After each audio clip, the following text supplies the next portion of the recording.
AJSU party के अध्यक्ष सुदेश महतो ने भी जीएसटी सुधारों की प्रशंसा की है।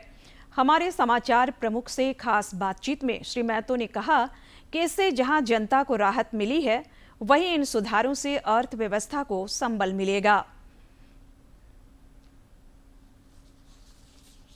देश में जीएसटी 2.0 शुरू हो गया है और त्योहारी सीजन में जिस तरीके से प्रधानमंत्री नरेंद्र मोदी ने घोषणाएं की थी, उसका एक तरीके से हम कह सकते हैं इम्प्लीमेंटेशन भी शुरू हो गया है। हमारे साथ आजसू पार्टी के सुप्रीमो सुदेश महतो जी हैं। सर, किस तरीके से प्रधानमंत्री नरेंद्र मोदी जी के इस फैसले को देखते हैं और जीएसटी कितना बड़ा कदम है जो ये रिफॉर्म को लेकर किया गया है? देखो, जीएसटी आने के बाद जब देश में एक नया फार्मूला आया कि भाई सबको कंपाइल करके एक टैक्स हम लोग देश के अंदर में लेके आएंगे, तो जो व्यापारी वर्ग है ये तो चीज़ों को समझ रहे थे और उनकी बेहतर सुविधा हो पाए, व्यापार बेहतर बढ़ पाए, हमको अलग अलग ऑफिस में घूमना ना पड़े, ये सारी चीज़ें थोड़ी सहज हुई।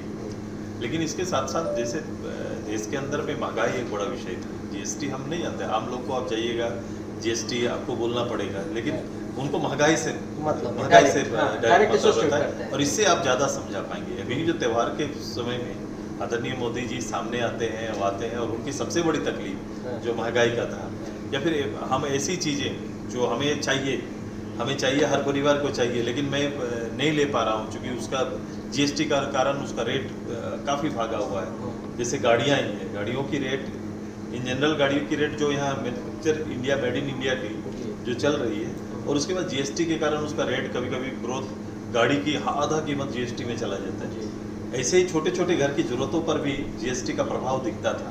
तो लोग जो तरक्की के पैमाने पे खुद को सेट नहीं कर पा रहे थे और महंगाई उनके लिए बड़ा विषय था। आज जो सबसे बड़ा अंतर, और सीधे शब्द में हम कहें, मोदी साहब ने आम मध्यम वर्ग गरीब वर्ग को एक फिर से अप्रोच किया है कि वो बेसिक 21वीं सदी के जो भौतिक तैयारी है या भौतिक सुविधाएं हैं, वो अब आम गरीब और मध्यम परिवार तक सहज से व्यवस्था हो पाएगी।